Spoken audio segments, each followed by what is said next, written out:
maxay salaadu uga khayr badan tahay hurdada maxaa yeelay hurdadu waxay jawaab u tahay naftaadu ku yeertay balse salaadu waxay jawaab u tahay Allah subhanahu wa ta'ala oo ku yeeray salaadu waxay ka khayr badan tahay hurdada maxaa yeelay hurdadu waa dhimasho salaaduna waa nolol waxay ka khayr badan tahay hurdada maxaa yeelay hurdadu waxay raaxo u tahay jirka salaaduna waxay raaxo u tahay ruuxda waxay ka khayr badan tahay hurdada maxaa yeelay mu'minka iyo gaalka hurdada way wadaagaan balse salaada mu'minka bis ayaa tukada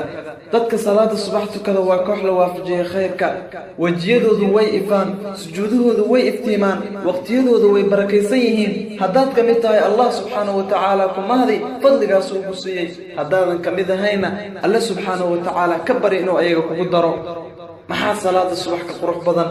fariidadeeda waajibka ah waxay ka dhigaysaa mid ku jira dimada alle subhanahu wa ta'ala ayaa ku ilaalinaya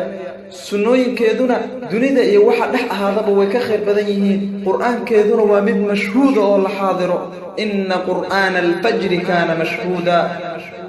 walaalkayga sharafta badanow walaashayda sharafta badanay ruuxi shay ku dul noolaado wuu ku dul dhintaa ruuxi shay ku dul dhintana waa lala soo bixiyaa haddaad muuqaalkan daawatay ajirkiisa aad heshay haddaba kaliga ha isku koobin dadka kale u gudbi maxaa yeelay waxaa laga yaabaa inaad ka hesho buuro ajir ah adigoo u niyeysanaya in ilaahay subxaanahu wa tacaala ku anfaco qof salaada subax dayacay bishaarayso walaalka tukadow salaada subax haddii aad gasho masjidka oo lagu tukanayo salaada subax